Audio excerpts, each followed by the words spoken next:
Hi guys, and welcome to the channel. This is Tech Tuesday, and of course, as a Land Rover owner, there's always something you can do with these things. They are kind of sensible in many ways, and this one behind me is not the only one. So this time we are actually having a little bit of rough running engine.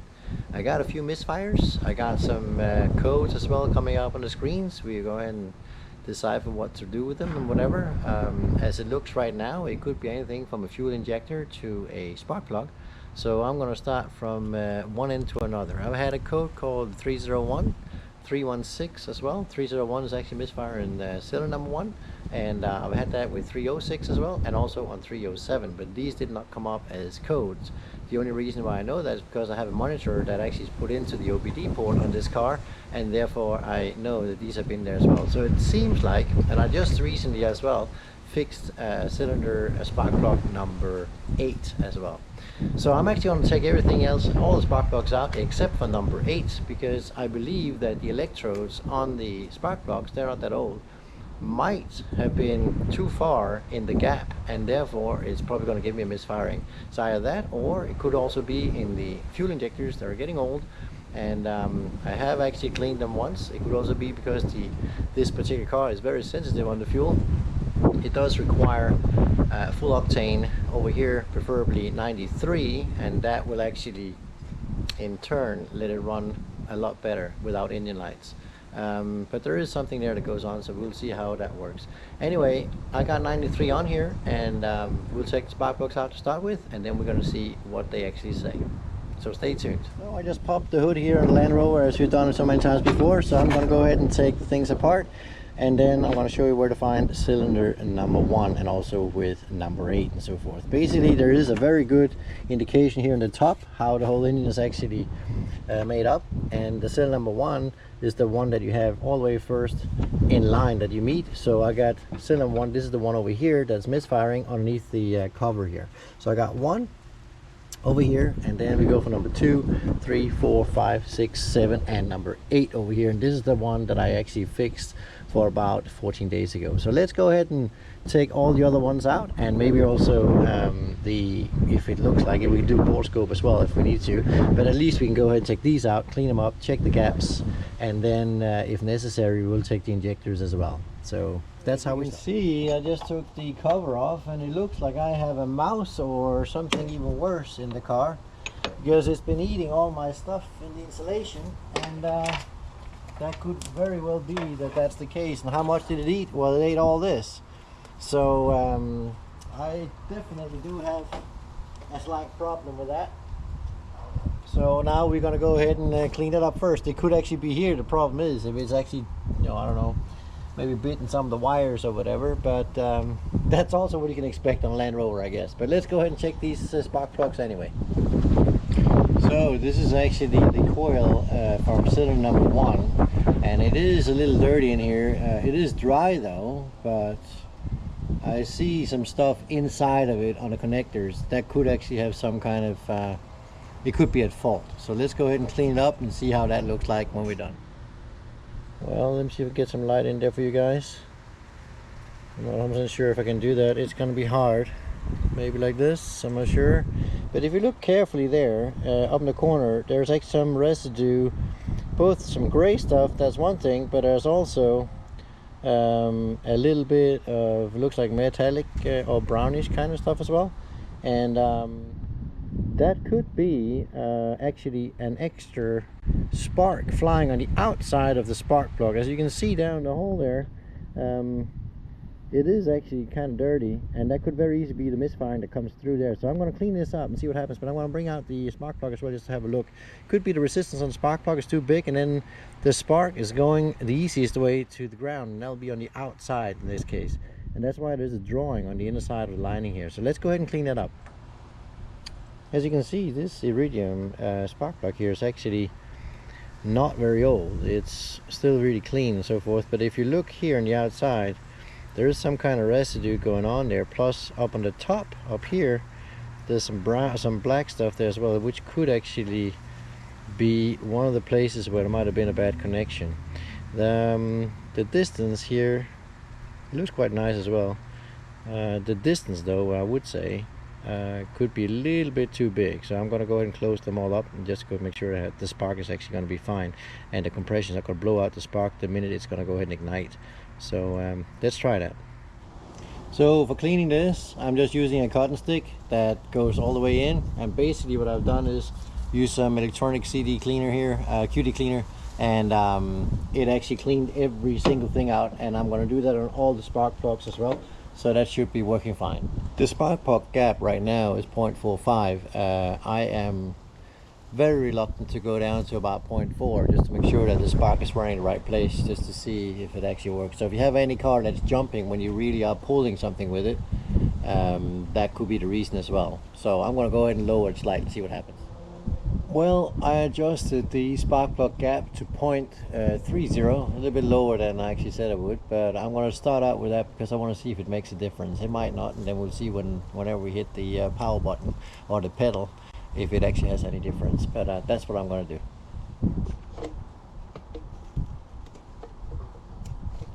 Well, continuing with the next spark plug, I'm just going to take them in the same side. So I know it's number 3 here, but that's hard to get out, but that doesn't matter. You see how that works? It's clean, doesn't have the same, so, and there hasn't been any problems with these. There probably isn't anything wrong with this one, so that should be okay. We'll try that in a second again.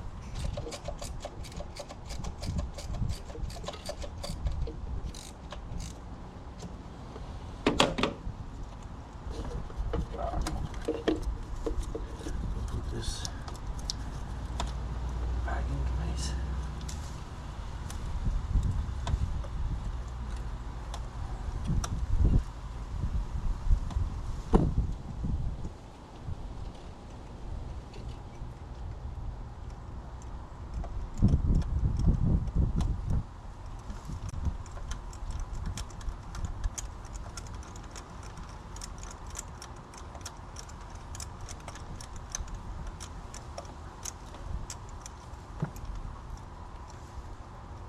Here we go. It's got a rather big gap too, so that's going to go back to 30.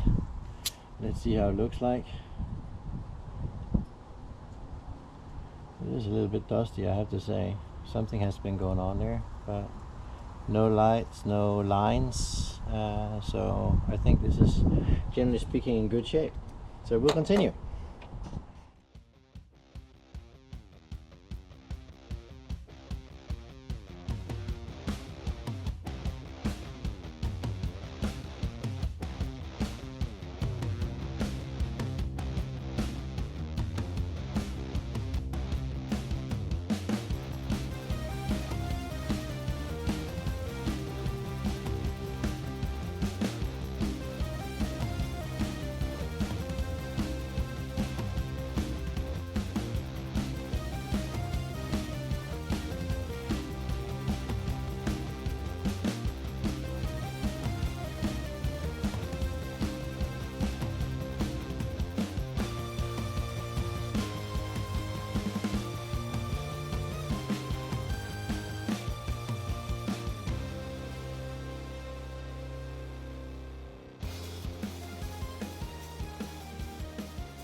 Now I already did number 8 like 14 days ago, so I know that's the same.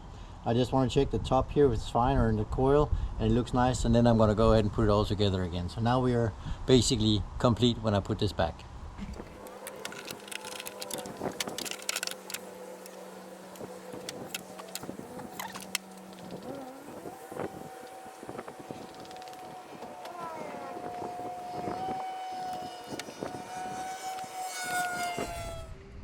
The Land Rover is now serviced, got a little bit of oil as well. I need a little bit of quart basically, but now I've changed all the spark plugs. They're all to the same value. They are 0.3 to 0.35 approximately, all of them, and that's a little bit lower than normal. I've had that previously with a Ford engine actually some years back, that when you went up in higher gears, that was a manual though, it would not pull correctly, and it was misfiring and stuff like that, and actually the manual was wrong. So by going in and making it a little bit less, the contactors would actually go ahead and give a good spark, and it would not be blown out by the compression when it came up there. So let's go out and see if I still have any problems with this one. I'm gonna go out and tease a little bit, maybe be a little bit hot on it, because I want to see if it actually is going to make a misfire. So far I don't expect it to. I'm just expecting to basically start up, run normal, and I should be able to enjoy it for at least some miles ahead right now. So let's try it out. So I've just started up the car right now and just connected the OBD here, the OBD card reader or the scanner, and I do have the engine light on, but that's from previous, so I'm just gonna go ahead and cancel it. I also have the don't come knocking if this is rocking kind of light on. That's the suspension, but I'm gonna take care of that a little bit later. It's gonna be for next Tuesday probably, but that will take care of it at any time. But so far this is the light we're talking about, and we can go ahead and change and see if we can go ahead and get rid of that. I hope we can, and then we'll see if everything works.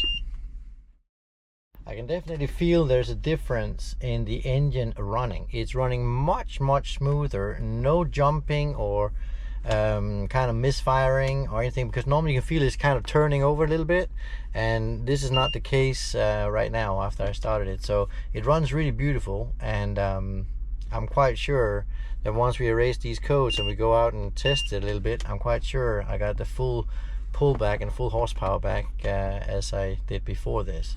So if you have problems with the ignition, or it's jumping a little bit or running rough or whatever, I strongly suggest that you go in and you make sure that you clean your spark plugs, change the distance in the electrode as well, and then make sure that you install them correctly again. Just make sure that you do not over tighten the spark plugs, because that'll be even worse problems you're going to be in. Actually, right now I just cleaned out the codes, so let's go out and try it out. Well, we're out test driving the car. The car drives and runs really nice. It doesn't misfire, runs really beautiful, got everything taken care of. As you can see, all the lights and all the bells and whistles are out, including the don't come knocking if it's rocking sign. The suspension lights out as well. So everything's basically taken care of, and let's go ahead and put a load on the car and see what happens as we come around this corner over here. Let's come around the corner, we can go ahead and put some more load on the car. Let's try it out. Long stretch here, so let's go ahead and have a look and see what happens. If it does misfire, it will come up with a new engine light, so we'll see.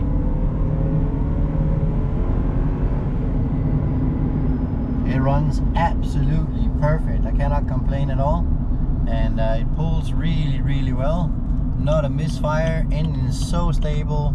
It's actually incredible. So I can only recommend everybody, if you have problems with a rough running engine, and you know it's the spark plugs or in the ignition system, set it down to 0.3, 0.35 on your gap in between the spark plugs. Make sure they're clean, and put some contact cleaner in there if you need to. If you have the special kind of silicone that goes in there as well, it's also a good idea to put that in.